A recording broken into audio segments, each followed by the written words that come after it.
Hey guys, Elle here. I have a nifty little review for you today, and the deck is the Tarot of Inspiration by Berenika.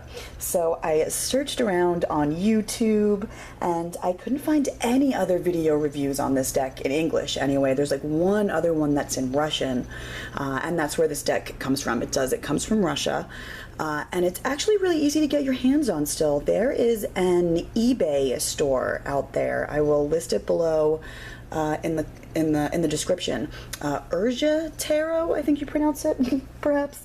But they sell tarot decks and all sorts of other decks, Lenormands and things like that, from Russia, and they ship all over the world. This deck is going for, oh, I'm not sure exactly, sorry, maybe like $55, somewhere in there, through that eBay, or through that Etsy shop. And I do see it on eBay all the time too, so it's not super hard to find, but there at the same time is very little information on this deck out there, so I'm really excited to show it to you guys. And this is another one that, by the way, follows Rider-Waite-Smith very closely. So I know that'll make a lot of you guys real happy. This is what the little tuck box looks like that it comes in. The other side is in Russian. The writing on the cards, though, so you know, is in English. I think you can get it both ways, but mine is definitely in English. And can't you, oh my god, aren't you like freaked out already? Like, the box is so beautiful. Oh, check this out too, guys. Look at that. If you look on the side here, it's obviously in Russian, but it says, you know, copyright 2014. That's when this edition came out. Avalon-Lo Scarabeo. So yeah, and the cards don't necessarily feel like Lo Scarabeo cards. The Little White Book doesn't feel like a Lo Scarabeo book. I'm not sure exactly how much they had to do with the publishing of this deck because, like I said, it is very hard to find information on this deck. But this is the Little White Book that it comes with, and the bulk of it is in Russian. However, there we go, what is that? Page 65. From here on out, it is all English, so you get the whole book here in English too.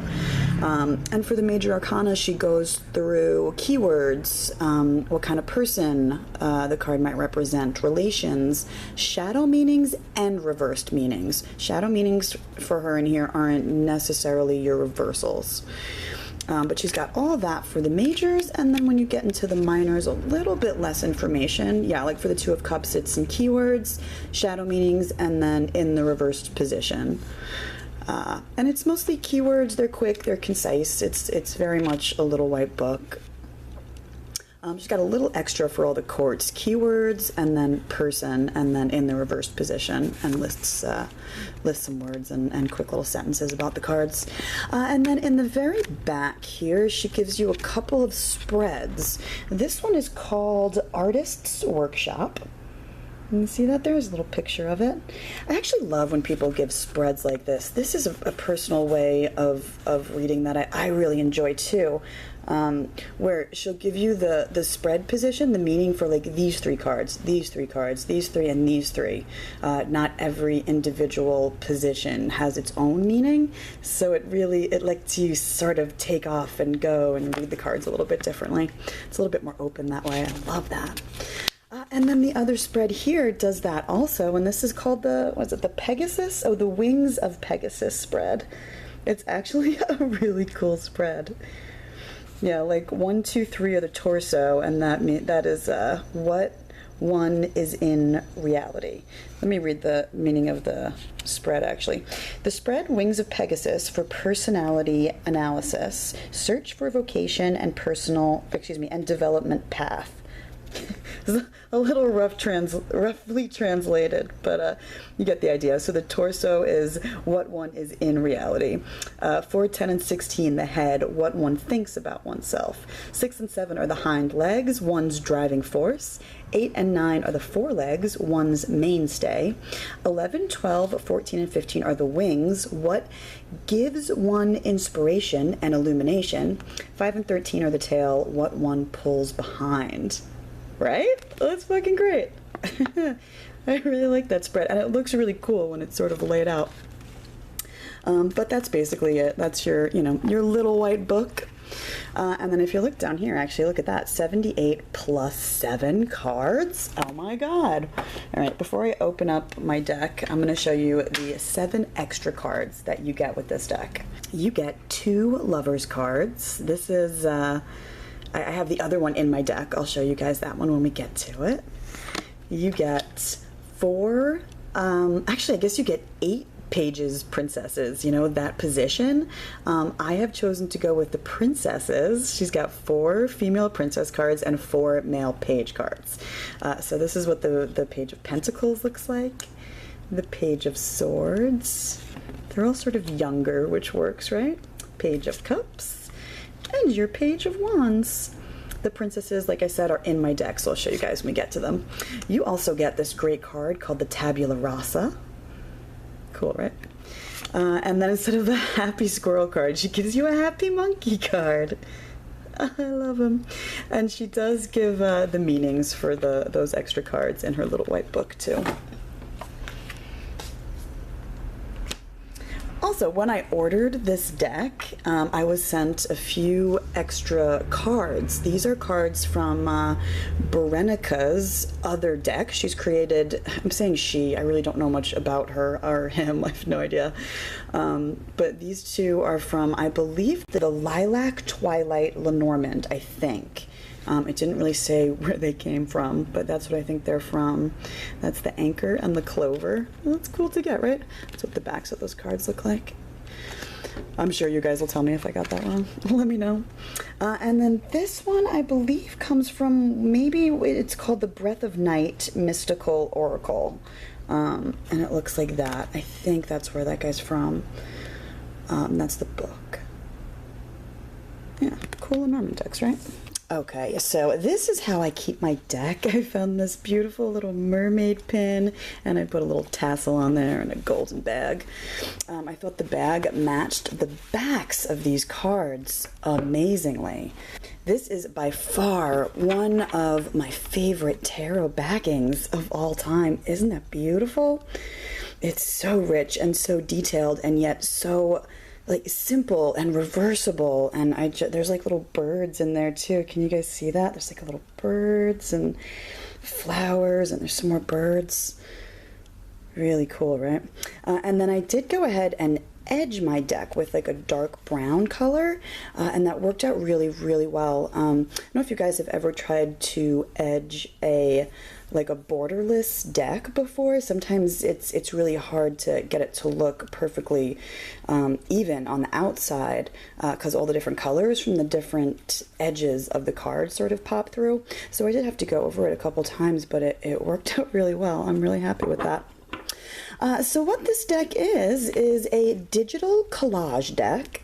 Check out the Fool! Yeah, it's a digital collage deck, mostly comprised of paintings that are neoclassical or pre-Raphaelite. They all definitely have this sort of mythological and cosmic look to them, especially in the Major Arcana. That's one of the things that I love most about this deck. All this sort of cosmo universe background stardust kind of stuff. I can so get down with that. You don't see it too much throughout the minors, but definitely in the majors. There's a little butterfly right there actually too. Can you see that? Cool, right? And it's another collage deck that is just seamlessly done. I mean, you can sort of tell. I mean, you wouldn't see this kind of background normally with this kind of a painting, but it looks like it goes. It doesn't jump out at you that it was superimposed or cut and paste or anything like that. So for all the majors, they are unnumbered. And then for the entire deck, you get this little golden border just at the bottom, and then the name of the card written out right there. In the minors, there is one more little sort of scroll work thing at the top. I'll show you when we get to it. But the majors are unnumbered, and death is named. They're unnumbered, so, you know, you can sort of put, you know, whatever ordering you want to put onto the deck yourself. I have it sort of laid out in a classic Tarot de Marseille order. Look at that High Priestess, y'all. Oh my god. She's only got like one pillar, but the whole thing, she looks like a pagan triple goddess, doesn't she? And the whole thing looks very Rider-Waite-Smith with where the crescent moon is, and it sort of just flows out into it. It definitely is. It's a very Rider-Waite-Smith deck. Oh, how cool is that? Look at the Empress with her doe. Love this Empress card. And the sort of, what is that, dogwood, maybe, flowering tree in the background. And there's your Emperor. Right? It's good. It's a good deck. There's your Hermit. Even on the background for him, he's obviously like indoors or something, but there's still this cosmic stardust sort of in the back. Oh, I love that. And then here's the Lover's card that I have in my deck at the moment. I do tend to keep that one, but this is the other one that you get. You have your choice of the more classic sort of couple, or this one's even more classic, probably that old like Tarot de Marseille, that choice, you know, thing going on. Your Lovers. This is your Chariot. Pretty sure, yeah, I think all the names are pretty Rider-Waite-Smith. They stick to that. I love this Chariot though. Look at that. There's a white horse, a black horse. You have your cosmic stuff in the background. And he even looks very mythological or something. He looks like a god. It works. Look at that Justice. There's definitely there's even a feather in her scale right there on that side and nothing there. Isn't that cool? She's got her sword, and then up the stairs. There's something sort of very new agey about some of the cards, but I don't feel like it ever goes overboard, you know? I wouldn't call this like a new agey sort of a deck. It just sort of hints at those things. This is another one of my favorite cards. Look at that. The stars in the background create a lemniscate. How cool is that? She's got the classic lion there, right? But there's also a lamb, which I thought was cute. I think it's a cool play on the card. And then the Hanged Man, like I said, I don't necessarily know where all these paintings come from, you know, where the bits and pieces come from. She doesn't say in her little white book the names of the artists or the names of the artwork where she drew from. But this, to me, looks very much like Prometheus bound sort of a thing. If there's any art historians out there, let us know. You know, she put the eagle up there, too. I feel like they're really hinting at that whole Prometheus scene, you know. Oh, Death, look at that. Amazing. That one looks like a John Waterhouse, doesn't it? There's definitely a few of his in here. I recognize that. Yeah, there you go. Temperance. This one I've seen. This one, actually, this card is redrawn by Robert N. Place in Tarot of the Sevenfold Mystery, I believe it is, too. But this is its more original sort of a form. The background is different. But I love that image for Temperance. That's exactly what he used it for too, Robert M. Place. The Devil definitely takes a little bit more of a Bacchus, Dionysus sort of a form. Look at his devilish little face. He's holding his grapes. Isn't that great? And then the Tower. It's a little hard to see what's going on there from back there, but let me zoom in. There's lightning striking the tower, knocking over the statue up here. Sort of people falling and flames and people being carried. It's a bit of a destructive scene.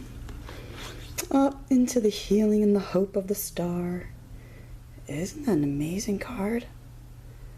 Guys, this deck, I can't. It's absolutely beautiful. I feel like there are like a handful of decks that have a similar feel to this, that are very romantic and neoclassical sort of, you know. There's like that Victorian romantic tarot that oh, I would love to have that one day. It's beautiful too. What's that other one? The Tarot of Delphi or something like that reminds me of this also. There's definitely a few. but I was really drawn to this one, especially because of that cosmic stuff, and then also because of the whole Princess Page thing. I loved all the extra cards you got. All right, on into the minors, guys. This is your Ace of Wands. All the aces are stunning in this deck. They're like blown up cosmic images with a symbol of the suit in there.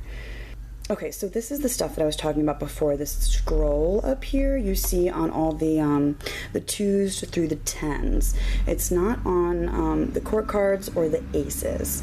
But what it is and what it looks like that they tried to do here, and I think it worked really well, is even though the images that they chose really does, in my opinion, correspond fantastically to the Rider-Waite-Smith tradition, just to make it even more clear, they did something up here that sort of to help you recall, maybe to help you remember the Rider-Waite-Smith card even more.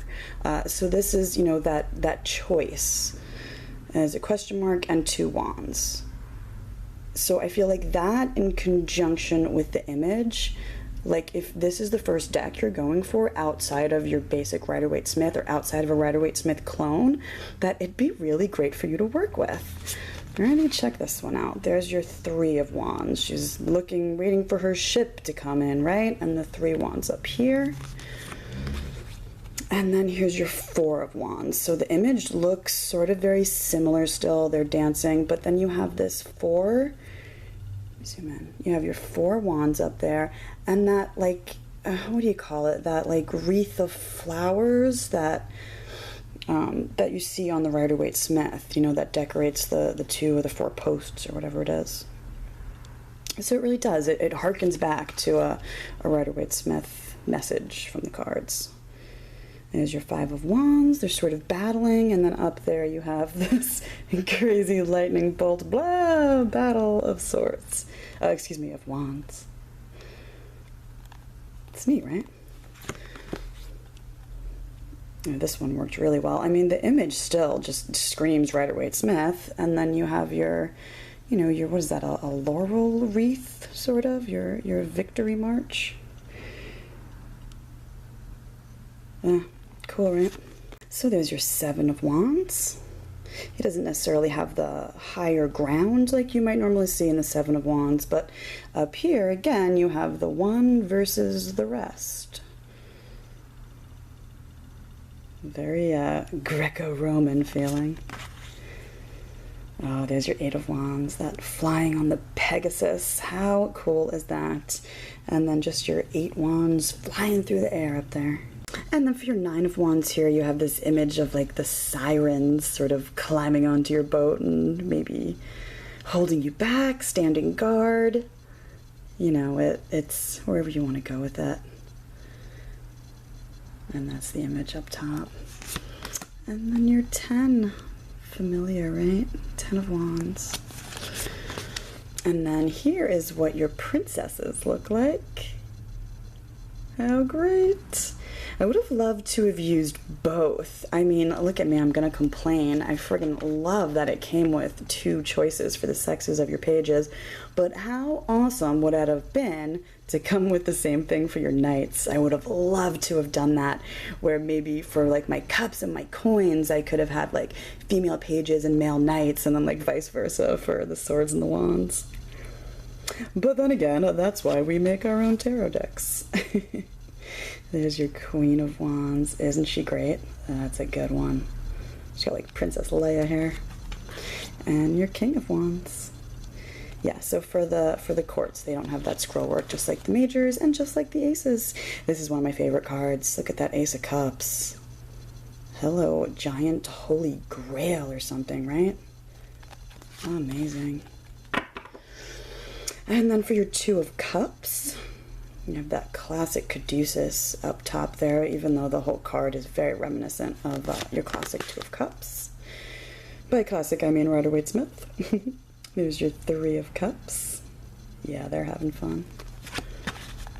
Your 4 of Cups. And if you look up there, right, that works. Something about the look in her face, too. Isn't that perfect? Yeah. And then here's your spilt cups. And I love the whole sort of cracking in the background that's happening here with the Five of Cups. It's good. Here's your Six of Cups. Very classic, that nostalgia card. Seven of Cups.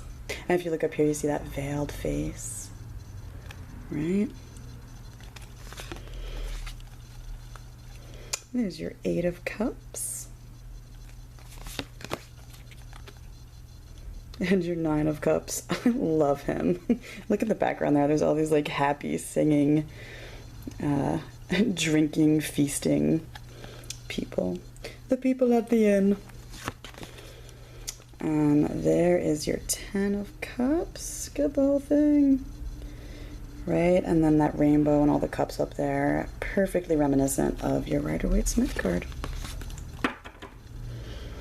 And then your Princess of Cups. I don't love that she's made some of them so very young and childlike, but it's not that big a deal. Here's your Knight of Cups. All the knights do have horses with them, even if they're not riding them. Oh, I love that Queen of Cups. Colors in this deck, man. Beautiful. And your King of Cups.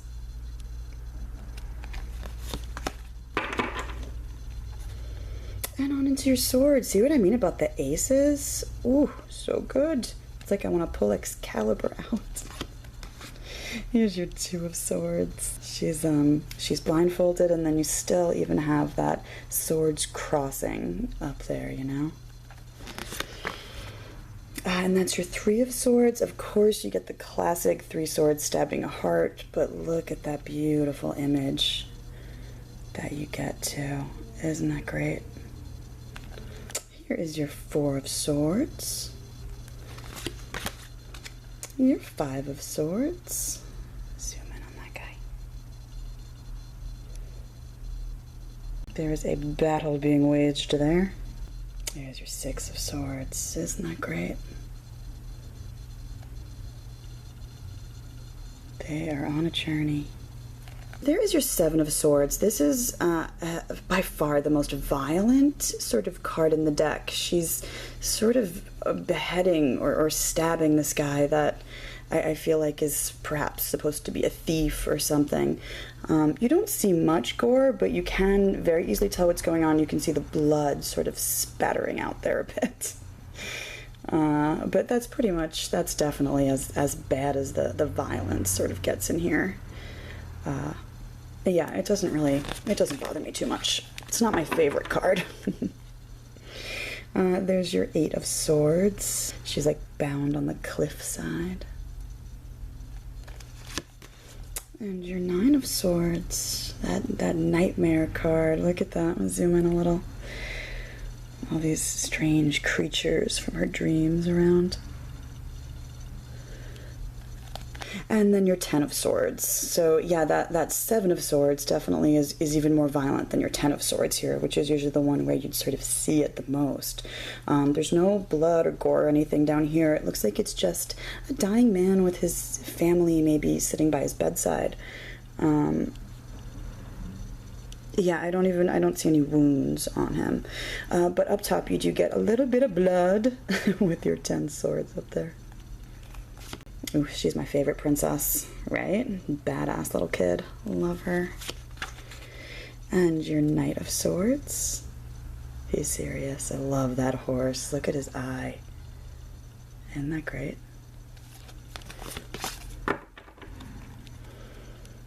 And your Queen of Swords.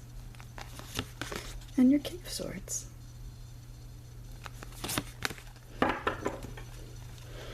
And our Pentacles. Oh, look at that. It's like the sunrise or the sunset is just so golden and beautiful. All right, that is your Two of Pentacles. They are Pentacles in this deck also. You see that little figure 8 up top? Isn't that good? And she's, she is juggling what looks like some apples maybe, or red fruit or red balls. It works. I love what they chose for each of these cards. They're good choices, good decisions. It's your Three of Pentacles. This This one probably could have done with a little bit more of a church reference, I guess, if they're trying to really relay it back to a Rider-Waite-Smith thing. You know, I still feel like you get the idea, though, of honing your craft, of working on your craft and your skills. Here's your 4 of Pentacles. Your 5 of Pentacles. Right? That's good. Your 6 of Pentacles. Works so good. Your 7 of Pentacles. Oh, happy little farmers. Your 8 of Pentacles. Isn't that a beautiful card? I love that it's music and not creating, like, you know, creating something physical. It's creating art, music. Beautiful. Ah, your 9 of Pentacles. She's so happy. And your 10 of Pentacles. Look at that scene. There's a lot going on there, huh? Let me zoom in a bit.